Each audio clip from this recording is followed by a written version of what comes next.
TCS की चौथी तिमाही के नतीजे आ चुके हैं। आप कह सकते हैं ये Q4 थोड़ा सा म्यूटेड रहा क्योंकि मार्जिन्स पर करीब करीब 24.5% की जो डिलीवरी आई है ये 50 बेसिस पॉइंट का एक मिस है। कंपनी ने पिछली बारी कहा था कि थोड़ा सा ऑप्टिमिज्म है, लेकिन अब की बारी कमेंट्री थोड़ी सी बदल गई है। अब फाइन प्रिंट क्या है, एग्जैक्टली कहां पर वो चेंज देखने को मिल रहा है, इसी पर बात करने के लिए मेरे साथ कंपनी के दरअसल chief financial officer Sameer Saksaria और साथ ही साथ कंपनी के चीफ एचआरओ मिलिंद लक्कड़ है। आप दोनों का ही स्वागत है। Pleasure speaking to you. FY23 लग रहा था कि you'll close around a 25% margin और उम्मीद आप लोगों की भी थी। मुझे ये बताइए ये क्यों? दोस्तों, अगर आप बाजार में अपना पैसा इन्वेस्ट करना चाहते हैं तो अभी जुड़े एंजल ब्रोकिंग के साथ में, क्योंकि यहाँ आपको मिलती है एक अच्छी एडवाइस और भरोसेमंद सर्विस और यहाँ अकाउंट ओपन करना भी है बिल्कुल फ्री ऑफ कॉस्ट। तो आज ही जुड़े एंजल ब्रोकिंग के साथ में। अकाउंट ओपनिंग लिंक डिस्क्रिप्शन में है। आज ही अपना अकाउंट ओपन कराएं। Q4 में स्पेशली फरवरी और मार्च के महीने में सेंटिमेंट में कितना बदलाव आया है समीर, कि वो मार्जिन भी आप 50 बेसिस पॉइंट से मिस कर रहे हैं? पहले हम फुल ईयर का देखते हैं एंड फुल ईयर हमारे लिए काफ़ी अच्छा रहा। We delivered 13.7% growth and more importantly ये हमने डिलीवर किया on back of 15% growth, over 15% growth in last year. And as we called out at the beginning of the year, what we were seeing is, if you looked at UK में हमने देखा कि customers, in fact 2 quarter से जो हम call out कर रहे हैं कि customers are proactive, they are actively taking decisions, they have accepted what things are, and then we saw deals coming in. And then अगर हम ये क्वार्टर में देखें तो UK is in the forefront और उसका ग्रोथ काफ़ी अच्छा रहा है on a sequential basis also, multiple times outperformed what the company delivered. फिर यूरोप में हम जो बोल रहे थे there was nervousness and last quarter हमने कॉल आउट किया कि it is getting better, they have started taking. ये टाइम हमने डील्स देखी है।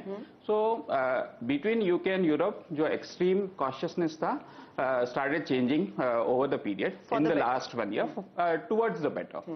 जबकि यूएस का जो हिसाब है, we were expecting short-term cautiousness होगी and things will improve.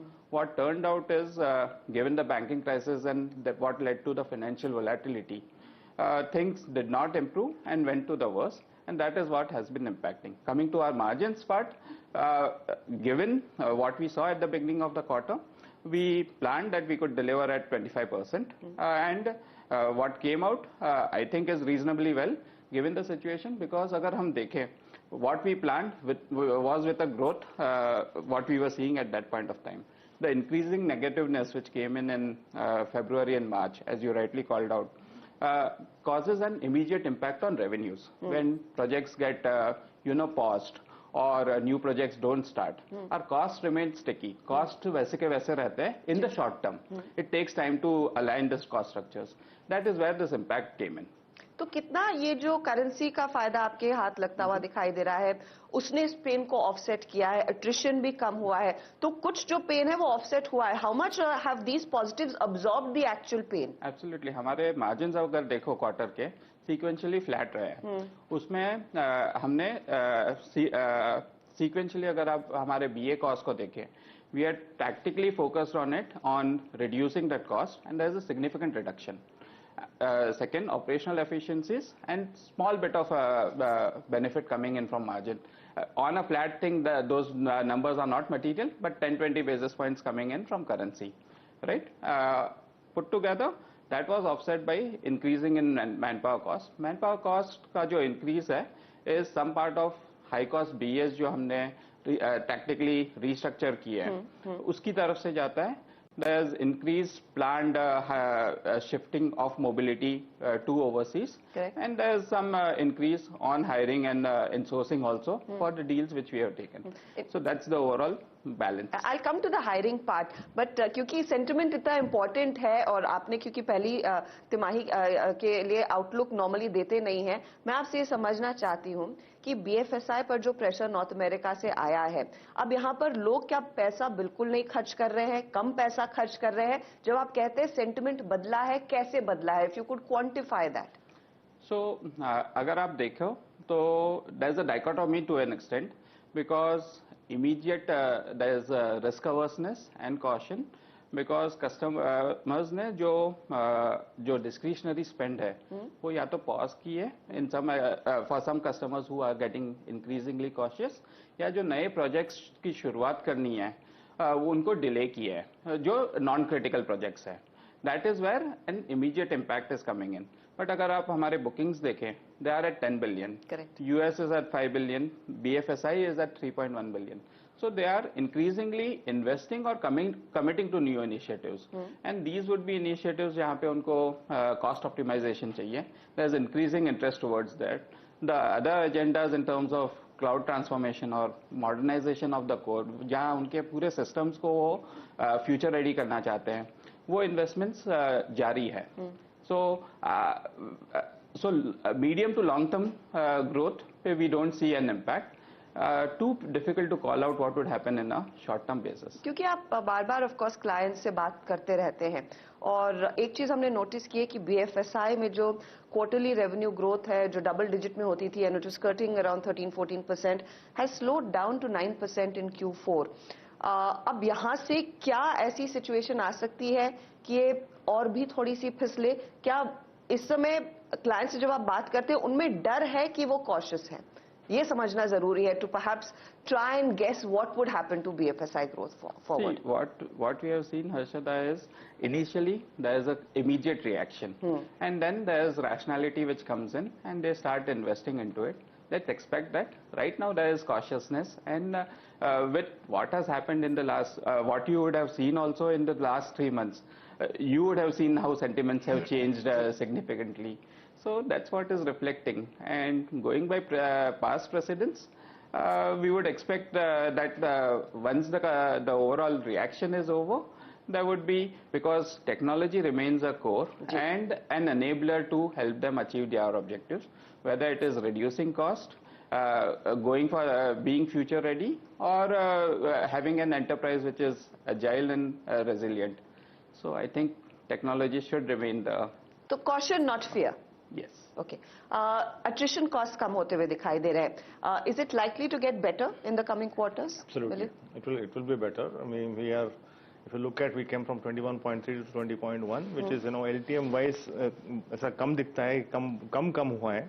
लेकिन actually if you look at quarterly annualized attrition, it has come down by 4.2%.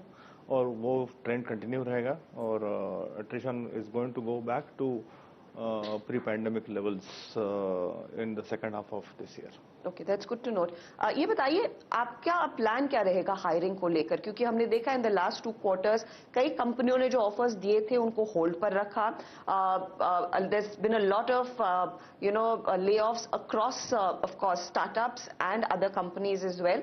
ऐसी सिचुएशन में TCS का प्लान क्या है FY24 के हेडकाउंट को लेकर? कितना आप इसको बढ़ाना चाहेंगे, या फिर जो आप पिछले क्वार्टर में कह रहे थे क्योंकि Q1 से Q3 तक आपने बहुत सारी हायरिंग कर ली थी, you'd perhaps just put those youngsters into the system? That's right. So first of all मैं बताऊंगा आपको कि हमने जो भी ऑफर्स दिए लास्ट ईयर हम उन सबको ऑनर कर रहे हैं.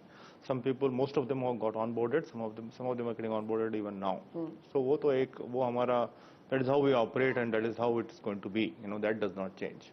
अगले साल from a campus 40,000 का टारगेट है from the campus, and from the market we'll see based on the demand every quarter. Okay. तो आप अपने हायरिंग कैंपस हायरिंग में कोई बदलाव नहीं करना चाहेंगे इस समय? हमने ऑलरेडी ऑफर्स 46,000 ऑफर्स दे चुके हैं for next year. Oh, that's great to hear. अच्छा ये बताइए, क्योंकि आपने भी कहा कि कुछ एम्प्लॉय कॉस्ट बढ़ा है, how is that likely to play out, specially जब आप वो वेज हाइक साइकिल में जाएंगे अगले क्वार्टर? क्या प्लान है कंपनी का given the current macro environment? क्या आपको लग रहा है आपको कुछ अपनी पर्स स्ट्रिंग्स थोड़ी सी टाइट रखनी पड़ेगी, या it's going to be business as usual? मैंने भी लास्ट क्वार्टर भी कहा था कि हमारा जो भी एडिशन हो रहा है 821 इस क्वार्टर में हुए, लास्ट क्वार्टर में -2,500 हुए. वो सब क्यों हो रहा है कि हम लोग बेसिकली यूटिलाइजेशन इंप्रूव कर रहे हैं. हमारे पास काफी लोग हम लोगों ने इन्वेस्ट किया 3 क्वार्टर में, उनको प्रोडक्टिव कर रहे हैं. Internal efficiency trying to bring it in. That's how we basically manage cost, and also basically when you hire, we hire the right pyramid. वो सब करते हैं तो ही कॉस्ट हर एलिमेंट में हमको देखना पड़ता है to bring down the cost. और उसके बाद लोगों को इंक्रीमेंट देना है और अच्छे इंक्रीमेंट देना है। क्वार्टरली वेरिएबल 100% दिया है हमने। तो ये सब करने के बाद एक तरफ take care of employees in a proper way, on the other hand reduce cost and basically keep that balance going every year. Okay, मैं आपसे ये भी समझना चाहूंगी कि with the change in leadership, employee morale इस समय कैसा है? Of course, Kriti is someone that the entire organization has worked with. लेकिन to hear that your CEO wants to, perhaps step down and give someone else an opportunity, employee morale कैसा है इस समय? See, CEO transition has always been very smooth in TCS and this is no different. कृति को सब लोग बहुत सालों से जानते हैं, राजेश को सब लोग बहुत सालों से जानते थे। डिफरेंट पर्सनालिटीज हैं, सेम TCS DNA है, सबको मालूम है। तो I don't think that would be, we just need to continue to talk to them, talk to our leadership, outreach to our people, talk to the customers and things will go on. Okay. I want to understand जो deal wins रही हैं, of course वो Phoenix वाला deal win था जो prominent है, लेकिन बाकी डील विन्स की सिचुएशन कैसी है और क्या कंसर्न सिर्फ BFSI को लेकर है या फिर दूसरे वर्टिकल्स में भी ये थोड़ा सा स्पिल होने लगा है? तो अगर डील विन्स देखें तो काफ़ी ब्रॉड बेस्ड है, across verticals and across industries as well. So North America is about 5 billion of the 10 billion, BFSI is 3.1 billion and 1.3 billion is retail. अगर आप historical averages से compare करें, सारे higher है relatively और in the ballpark है। Usually BFSI comes in the 2 to 2.5 billion, BFSI 3 billion पे है। So it is not कि from a future TCV perspective, we have been getting deals across geographies and also across verticals. My final question to you, आप लोगों का aspiration band 26 to 28%, will you still hold it for FY24? Yes, our aspiration band remains. When we'll be our desire will be to get to that as soon as possible. I can't commit you given the current uncertainties कि 24 में आएगा, Q1 में आएगा, Q2 में आएगा या कभी आएगा, but we will be marching towards that.